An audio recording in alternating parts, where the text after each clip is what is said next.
ကဘာမီကိုကျဲတကုံတစ်ခုဝင်တိုက်ခဲ့ပြီးကဘာလူဦးရေ85ရာခိုင်နှုန်းကျော်ဟာတည်ဆုံးပြောက်ကွယ်သွားခဲ့တာ9နှစ်ရှိခဲ့ပါပြီ။ကျဲတကုံရဲ့အပိုင်းစားတွေဟာလေထဲမှာရှိနေစေဖြစ်ပြီးတော့လေထုကလည်းညင်ညမ်းနေပါတယ်။ရောင်ကျင်တက်မှုအတွင်းကျန်နေရှိနေသလိုငလင်လှုပ်တာတွေနဲ့လည်းလက်စစ်တလိုက်မုံတိုင်းတွေဟာလည်းနေ့စဉ်ကြုံတွေ့နေရတဲ့အရာတွေဖြစ်လာခဲ့ပါတယ်။လူသားတွေအနေနဲ့မြေအောက်ခိုလိုရေးစခန်းတွေထဲမှာဆက်လက်နေထိုင်ရုံကလွယ်ပြီးရွေးချယ်စရာမရှိတော့ပါဘူး။ဂျွန်ဟာသူ့မိသားစုနဲ့အတူ Greenland မြေအောက်မှာရှိတဲ့စခန်းတစ်ခုမှာနေထိုင်ပါတယ်။သူကအင်ဂျင်နီယာဖြစ်လုပ်ကိုင်သလိုကင်းထောက်တစ်ယောက်လည်းဖြစ်တာကြောင့်အကာအကွယ်ဝတ်စုံဝတ်ပြီးကမ္ဘာအခြေအနေကိုစစ်ဆေးဖို့တခါတလေအပြင်ထွက်ခွင့်ရပါတယ်။ဒီနေ့မှာတော့မြေပြင်ပေါ်မှာနောက်ထပ်အကွဲကြောင်းတစ်ခုပေါ်လာတာကိုသူသတိထားမိပြီးအကွဲကြောင်းကြီးပိုကြီးလာတာကိုသိလိုက်ရပါတယ်။အဲ့ဒီနောက်မှာတော့ဂျွန်ကကမ်းခြေဘက်ကိုသွားတဲ့အခါပြက်ကျနေတဲ့တင်မောတစီနဲ့အတူအသက်ကယ်လေးအများပြားကိုလည်းတွေ့လိုက်ရပါတယ်။ပထမတော့လေတစင်းကြီးတွေကိုလိုက်စစ်ဆေးပေမဲ့ဘာသုံးဆောင်မှမတွေ့ရပါဘူး။နောက်တော့တင်မောပေါက်တနေရာကနေအထဲကိုဝင်ပြီးအသုံးဝင်မဲ့ကိရိယာတချို့ကိုယူပါတယ်။အထဲကိုဆက်ဝင်သွားတဲ့အခါမှာတင်မောအမှုတွေအားလုံးတိတ်ဆုံးနေတာကိုတွေ့လိုက်ရပါတယ်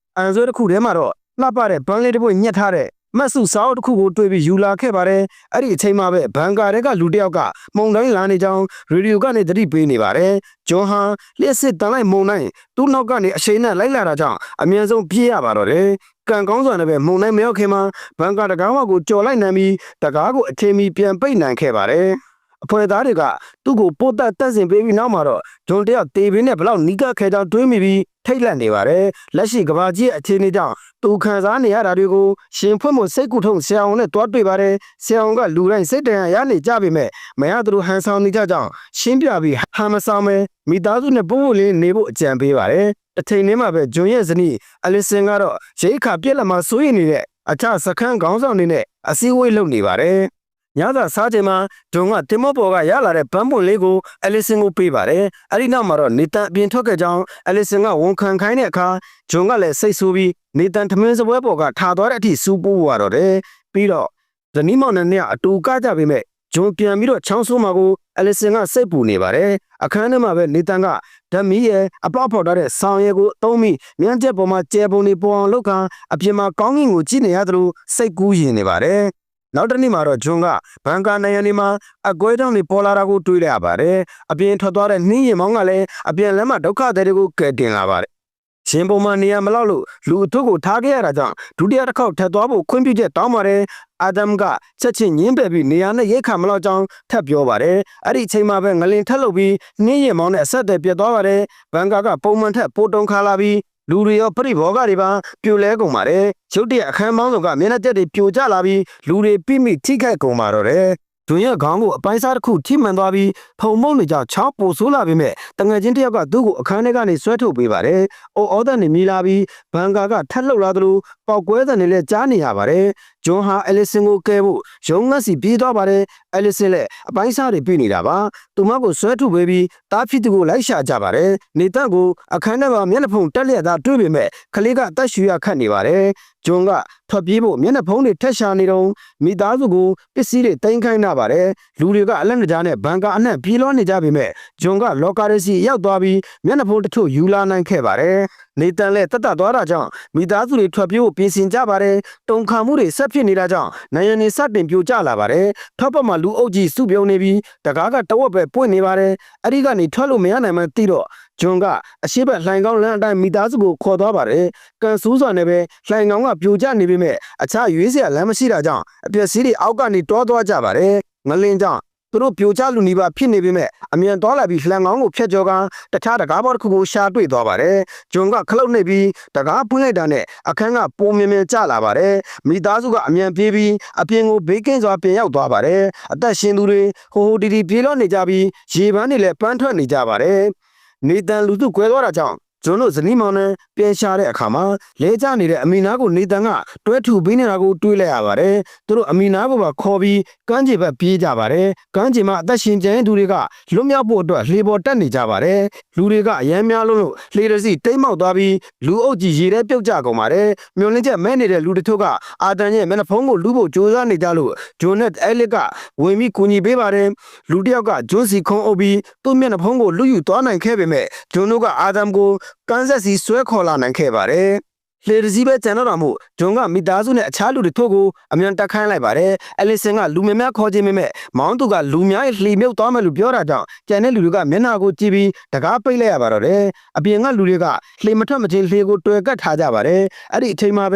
လိုင်းလုံးကြီးတစ်ခုရိုက်ခတ်လာပြီးကမ်းခြေကိုစတင်ရိုက်ခတ်လိုက်တာကြောင့်မလွတ်မြောက်နိုင်တော့တဲ့သူတွေအကုန်လုံးတေဆုံးကုန်ကြပါတယ်။ဂျွန်တို့လှေလဲလိုင်းတန်ခံရပေမဲ့ကံကောင်းစွာနဲ့ပဲလှေမောင်းသူကထိမောင်းနိုင်ခဲ့ပြီးဘေးကင်းစွာထွက်ခွာလာနိုင်ခဲ့ပါတယ်။ခဏကြာမှတော့ဂျွန်ကလေတို့အရေးသွေးကောင်းမွန်ကြောင်ဆက်နဲ့စစ်ဆေးပြီးအားလုံးမျက်နှာဖုံးတွေချွတ်လိုက်ကြပါတယ်။အဲ့ဒီနောက်မှာဘယ်သွားကြမလဲတိုင်မင်တက်ရမှာအိုက်စလန်ကပျက်စီးသွားပြီမို့အနီးဆုံးဖြစ်တဲ့အင်္ဂလန်ကိုသွားဖို့သဘောတူလိုက်ကြပါတယ်။နိုင်နေခဲ့ကြတော့လေဆက်ပြတ်သွားပါတယ်။ဂျွန်ကဆက်ကိုပြင်လိုက်နိုင်ပြီးညရောက်တဲ့အခါမှာနေတန်တယောက်ကျယ်တွေကိုမြင်ရလို့ပျော်ရွှင်နေပါတယ်။ရက်နေငယ်ကြတော့လောင်စာကုန်သွားပြီးလှည့်ရသွားပြန်တယ်။သူတို့မှရိတ်ခါချွေတာပြီးရေစီးတန့်မျောသွားဖို့ပဲရှိပါတော့တယ်။ကြာရှည်စွာဆောင်ခိုင်းရပြီးတဲ့နောက်မှာလှေကဂုံးမြေတစ်ခုကိုဆက်ရောက်သွားပါတယ်။အပြင်ကိုကြည့်လိုက်တော့လီဗာပူးမြို့ဖြစ်နေတာကိုအံ့ဩစွာတွေ့လိုက်ရပါတယ်။ဂျွန်ကလေထုတန်ရှင်းကြောင်းစစ်ဆေးပြီးခိုလုံရရှာဖို့ပြောပေမဲ့အောက်ကိုကြည့်လိုက်တော့အထုနေရာတွေမှာရေမြုပ်နေတာကိုတွေ့လိုက်ရပါတယ်။ဂျွန်ကလေကိုလောက်ခတ်ပြီး၆တူတဲ့လမ်းမတစ်ခုစီကိုရောက်အောင်သွားခဲ့ပါတယ်။လေဘောကဆင်းပြီးမြို့ကိုကြည့်လိုက်တော့စိုးပစ်ခံထားရတဲ့မြို့ပြကြီးဖြစ်နေပါတယ်။လမ်းပေါ်မှာလူတချို့တွေ့လို့နောက်ကလိုက်သွားရာဒေသခံတွေကိုတူကိုရတိဆောက်ထားတဲ့စခန်းတစ်ခုကိုရောက်ရှိသွားပါတယ်။ဒေသခံအများစုကယောဂရနေပုံပေါက်ပြီးတတာခံမဲ့ပုံမပေါ်ပါဘူး။ဂျွန်တို့အဖွဲ့ကအော်ဒန်နေကြားလို့တွားကြည့်တဲ့အခါလက်နက်ကင်စစ်သားတွေစောင့်ကြက်နေတဲ့ဘန်ကာတစ်ခုရှိမှလူအုပ်ကြီးဆန္ဒပြနေတာကိုတွေ့လိုက်ရပါတယ်။အာဒန်ကဂိတ်တကားဝကိုပြေးသွားပြီးသူတို့ဂရင်းလန်စခန်းကအစိုးရအရာရှိတွေဖြစ်ကြောင်းအရေးပေါ်ခိုလုံခွင့်ပေးဖို့တောင်းဆိုပါတယ်။စစ်သားတွေကအမှတ်သားပြခိုင်းရမှာအလီဆန်တယောက်ပဲပါလာလို့သူမတယောက်ပဲဝင်ခွင့်ရပါတယ်။အာဒမ်ကစစ်သားတွေနဲ့ညှင်းခုန်နေတော့လူအုပ်ကြီးကပိုးဆူပူလာတာကြောင့်စစ်သားတယောက်ကအာဒမ်ကိုပစ်တက်လိုက်ပါတယ်။အခြားတက်ရှင်ကျင်းသူတယောက်ဝင်ဖို့ကြိုးစားတော့လဲအပြစ်ခံရပါတယ်။အော်ဒန်နေမိလာပြီးစစ်သားတွေကဂိတ်တကားကိုပိတ်လိုက်ကြပါတယ်။အဲ့ဒီချိန်မှာပဲခေါင်းငင်ပေါ်မှာမုံနှန်းတစ်ခုပေါ်လာပြီးလူအုပ်ကြီးအထိတ်လန့်ကြားနဲ့ထွက်ပြေးကုန်ကြပါတယ်။အမီနာနဲ့ဂျွန်တို့မိသားစုကဗန်ကားတစ်စီးကိုတားပြီ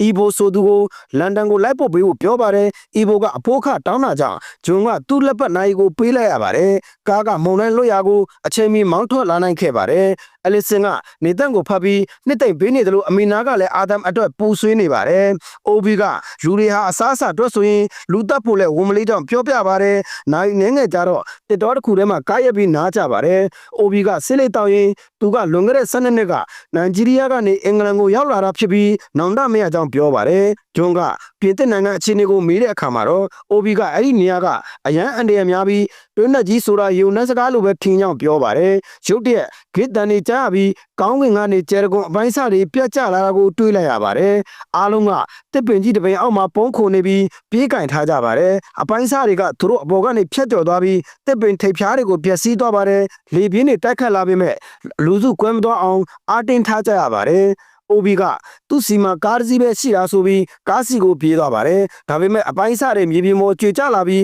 းတခုကအိုဘီကိုထိမှန်ကကားကိုပါပျက်စီးသွားစေခဲ့ပါတယ်။အပိုင်းစားတွေကြားရရက်သွားတော့အမီနာနဲ့မိသားစုကအဲ့တင်နဲ့ကားတွေကသုံးမဲ့ပစ္စည်းတွေကိုယူပြီးခြေတင်ဆက်လျှောက်ကြပါတယ်။နောက်ဆုံးလန်ဒန်ကိုရောက်ရှိပြီးအဆောက်အဦကြီးတစ်ခုရဲ့တကားကိုခောက်ကြပါတယ်။အပေါ်တစ်ပေါက်ပွင့်လာပြီးမက်ကင်စီဆိုသူကတနက်နဲ့ချိန်ထားပေမဲ့သူ့မိတ်ဆွေဟောင်းတွေကိုမြင်လိုက်တာနဲ့တနက်ချပြီးအထဲကိုဝင်ခွင့်ပေးလိုက်ပါတယ်။သူမကအဆောက်အဦအနှံ့လိုက်ပြပြီးဒါကလူအိုယုံတစ်ခုဖြစ်ကြောင်းဒီမှာရှိနေတဲ့သူတွေဟာတက်ကြီးရွယ်အိုတွေဖြစ်ကြောင်းရှင်းပြပါတယ်။သူမကဒီအဆောက်အဦကိုလုံအောင်ပိတ်ထားပြီးမီးစက်နဲ့လေစစ်စနစ်ကိုမောင်းနှင်ထားတာပါ။အဖွဲ့သားတွေကလည်းညစာဆိုင်နားယူကြပါတယ်။ဂျွန်ကတွင်းနဲ့ကြီးအကြောင်းမေးတော့မက်ကင်စီကကောလာဟာလာတွေကြားဖို့ပေမဲ့အစ်စ်ဟုတ်မဟုတ်မသိကြောင်းပြောပါတယ်။လမ်းမပေါ်မှာအော်ဒန်နီတနက်တန်တွေကြားရပြီးလန်ဒန်ကမလုံခြုံတော့ကြောင်းမက်ကင်စီကအတီးပြုပါတယ်။နောက်ပိုင်းအလီဆန်အိတ်ဖို့ကြိုးစားနေတော့ရေချိုးခန်းတွေကဂျွန်ချောင်းစုတန်ကိုကြားလိုက်ရပါတယ်။ဘေးစင်နဲ့ကြည့်လိုက်တော့တွေးလိုက်ရပါတယ်။ဂျွန်ကနှာခေါင်းသွေးယူလာလို့ပြောပေမဲ့အလီဆန်ကမယုံနာကြောင်း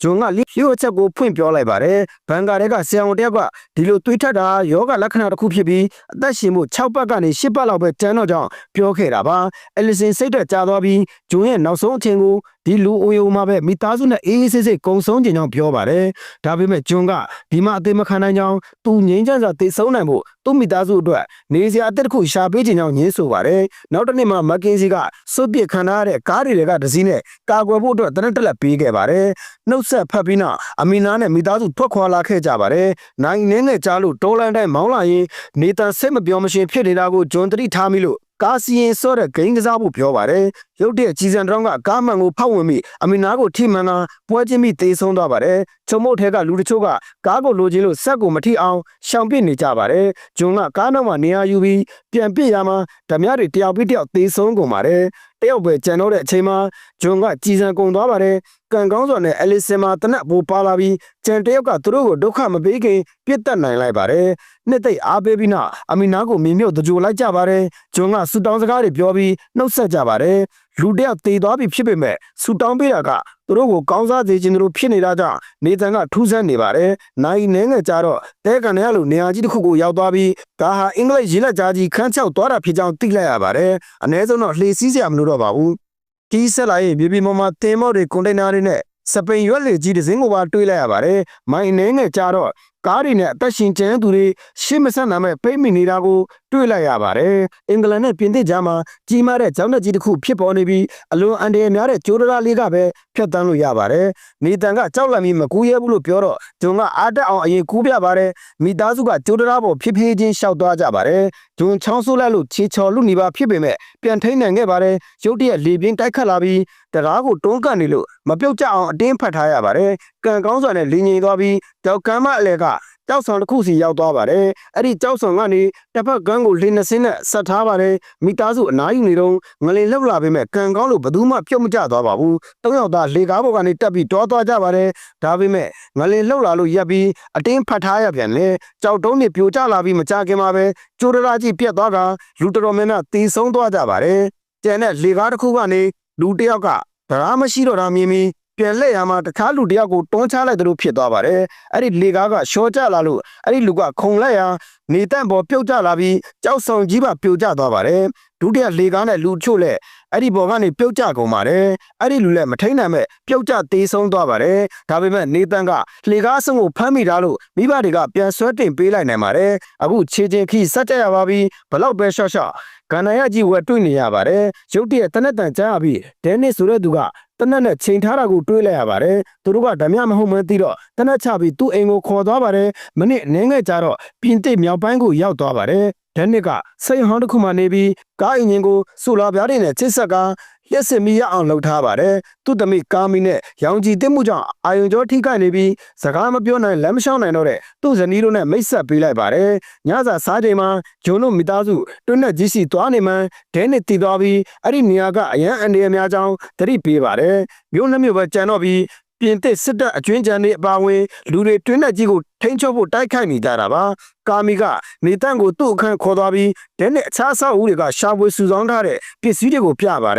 ်နေတန့်ကလည်းသူ့ရဲ့ကျယ်ရီပါတဲ့ဆောင်းကိုပြပါတယ်နောက်တစ်နေ့မနက်မှာတော့ဒဲနစ်ကဂျွန်းကိုမြေပုံပေးပြီးအနေနဲ့အကင်းဆုံးလမ်းကြောင်းကိုပြပါတယ်စစ်တပ်ထဲကသူ့တငယ်ချင်းနာမည်ကိုပြောပြပြီးသူတို့အကြောင်းသက်သေပြနိုင်မှုတပ်ပုံဟောင်းတပုံပေးလိုက်ပါတယ်ဒါဆိုရင်အကူအညီရနိုင်လောက်ပါတယ်ရုတ်တရက်ဒဲနစ်ငိုကြွေးပြီးကာမီကိုပါခေါ်သွားပြီးဖို့ဂျွန်းကိုတောင်းဆိုပါတယ်သူ့သမီးကိုသူကိုယ်တိုင်လိုက်ပို့ခြင်းမဲ့ဇနီးတဲ့ကိုစောင့်ရှောက်ရမှာဖြစ်လို့ဂျွန်ကတူနေပေမဲ့အလီဆင်ကသဘောတူလိုက်ပါတယ်ကာမီကမိဘတွေနဲ့မျက်ရည်ဆက်လက်နဲ့နှုတ်ဆက်ပြီးဂျွန်တို့မိသားစုနဲ့အတူလိုက်ပါသွားပါတော့တယ်ကားမောင်းလာတာနိုင်နေငယ်ကြတော့ခလေးတွေစိတ်မကြည်မလင်ဖြစ်နေတာကိုအလီဆင်သတိထားမိလို့ကားရက်ပြီးအနားပေးပါတယ်ဂျွန်ကခလေးတွေနဲ့ဂိမ်းကစားပေးပြီးအားလုံးကိုစိတ်ပြီးလက်ပြောက်ဖြစ်သွားစေခဲ့ပါတယ်ရုတ်တရက်လမ်းပေါ်မှာကားတွေပေါ်လာပြီးစစ်သားတွေဝိုင်းထားလိုက်ပါတယ်ကာမီကသူ့ဖေတငယ်ချင်းကိုနာမည်ပြောပြပြီးသူတို့ကိုဖျက်ဆီးခွင့်ပြုဖို့ပြောဆိုနိုင်ခဲ့ပါတယ်ညရောက်တော့စစ်တပ်နဲ့တဘုံတွေတိုက်ခိုက်နေတဲ့စစ်မီပြီးဆုံးကိုရောက်သွားကြပါတယ်စစ်သားတယောက်ကသူတို့ကိုတောထဲကနေမမြင်အောင်ခိုးထွက်နိုင်မဲ့လမ်းကြောင်းကိုလိုက်ပြပေးပါတယ်သူတို့အနားမှာပေါက်ကွဲမှုဖြစ်လို့ခဏရက်လိုက်ရပေမဲ့ဆက်သွားပြီးတော့တန်ဆူးကျိုးစီးရုပ်ကိုဖျက်ကျော်ကပုံအန်တယ်များတဲ့နေရာကိုရောက်သွားပါတော့တယ်။ဘို့တော့ကြီးစံနေပေါက်ကွဲမှုတွေကြားကနေအများဆုံးပြေးကြရပါပြီ။နေရာအနှက်မှာစစ်သားတွေတီဆုံးနေပြီးလူတယောက်မီးလောင်နေတာကိုတော့မြင်တွေ့ခဲ့ရပါသေးတယ်။သူတို့ကိုလမ်းပြပေးတဲ့သူကအရက်သားတွေပါလာကြောင်းစကန်းကိုလှမ်းပြောပြီးသူ့အဖွဲ့သားတွေကကူပစ်ထားပြီးတော့ဆက်သွားခိုင်းပါတယ်။သူတို့ဆက်သွားပြီးတုတ်မြောင်းနဲ့ရောက်ရှိတဲ့အခါမှာတော့ဂျွန်ကချောင်းဆိုးပြီးလဲကျလူနေပါဖြစ်သွားပါတယ်။တုတ်မြောင်းနဲ့ရှောက်သွားရင်အလောင်းတွေကိုရှောင်ကွင်းသွားရသလိုစစ်သားတွေလည်းအပြစ်ခံရတာကိုတွေးလိုက်ရပါတယ်။နောက်ဆုံးမှာလှေကားတစ်ခုစီရောက်သွားပြီးလမ်းပြစစ်သားကသူတို့ကိုတောတဲ့ထွက်သွားခိုင်းကစကန်းတစ်ခုမတွေ့မချင်းဆက်လျှောက်ဖို့မှာလိုက်ပါတယ်။မနေ့ရောက်တော့စကန်းတစ်ခုကိုရှာတွေ့ပါတယ်။အရင်ကမရှိဘူးတဲ့တောင်တန်းတွေကိုကာမီသတိထားမိပြီးဂျွန်ကတွင်းသက်ကြီးနဲ့နီးနေပြီလို့ကောက်ချက်ချလိုက်ပါတယ် ဒဲနဲ့ရဲ့တငယ်ချင်းအကြောင်းမေးကြည့်တော့တည်သွားပြီလို့သိလိုက်ရပါတယ်တခြားစစ်သားတွေကမကူညီရှင်ကြလို့ဂျွန်ကသူတည်တော့မှဖြစ်ပြီးမိသားစုကိုကာကွယ်ခြင်းသာဖြစ်ကြောင်းပြောပြပါတယ်အမျိုးသားတစ်ယောက်ကတနာသွားပြီးဘတ်စကားပေါ်မှာနေရာတနေရာပေးလိုက်ပါတယ်ဂျွန်တို့မိသားစုခြားဒုက္ခတွေဂျွန်တို့မိသားစုနဲ့အခြားဒုက္ခတွေတွင်းနဲ့ကြီးရှိသွားမဲ့ဘတ်စကားနဲ့လိုက်ပါသွားကြပါတယ်ဒါပေမဲ့လမ်းမှာပေါက်ကွဲမှုတစ်ခုကြောင့်ခီးစဉ်ပြတ်တောက်သွားပါတယ်ရုတ်တရက်ဘတ်စကားကိုတပုံတွေဝိုင်းလိုက်ပြီးစစ်သားတစ်ယောက်ဆင်းတိုက်ပြီးမဲ့ချက်ချင်းအပြစ်ခံလိုက်ရပါတယ်တပုံတစ်ယောက်ကရေမောင်းကိုပါပြစ်တက်လိုက်ပြီးဒုက္ခတွေကိုကားပေါ်ကနေဆင်းခိုင်းလိုက်ပါတယ်ဂျွန်ကသူ့မိသားစုကိုအပြေလွတ်လိုက်ပြီးမဲ့သူကတော့ကားပေါ်မှာကျင်းခဲ့ပြီးတပုံကိုခုံအုပ်လုံးထွေးကတိုက်ခိုက်ပါတော့တယ်တခြားလက်နက်ကန်တစ်ယောက်ကဝင်ကူမလို့လှုပ်ပြီးမဲ့ဒုက္ခတစ်ယောက်ကကြောက်တုံးနဲ့ထူးလိုက်လို့လဲကျသွားပါတယ်ဘတ်စကားထဲမှာတနက်တန်2ချက်3ချက်ကြားလိုက်ရပါတယ်ဂျွန်ကတနက်ကန်ပြီးအောင်နိုင်သူအဖြစ်ထွက်လာပြီးမဲ့လဲသူလည်းတနက်ပြစ်ခံထားရတာကိုတွေးလိုက်ရပါတယ်အားလုံးကားပေါ်ပြန်တက်ကြပြီးအလစ်စင်ကကားမောင်းကနေတန်ကဂျွန်ရဲ့ဒဏ်ရာကိုဖိထားပေးပါတယ်ခဏအကြာမှာတော့တောင်ထိပ်ကိုရောက်သွားပြီးမိသားစုကဂျွန်ကိုတွဲနဲ့ကြီးကိုရှာတွေ့သွားပါတယ်ကောလာဟာလာတွေကအမှန်တကယ်ဖြစ်နေပါပြီတွင်းနဲ့ကြီးကစိုက်ပျိုးမြေနဲ့ညီညွတ်မှုမရှိတဲ့လှပတဲ့နေရာတစ်ခုဖြစ်ပြီးဘဝတစ်ပြန်စားဖို့အကောင်းဆုံးပါပဲအဲ့ဒီအချိန်မှာဂျွန်လဲကျသွားပြီးမသေးဆုံးခင်သူ့မိသားစုကဝိုင်းပြီးနှုတ်ဆက်ကြပါတယ်နေတန်ကသူ့ဖေရဲ့ဆူတောင်းစကားတွေကိုရွတ်ဆိုနေပြီးအားလုံးဝမ်းနဲ့ငိုကြွေးနေကြရင်ဇာလန်လေးပြီးဆုံးသွားပါတော့တယ်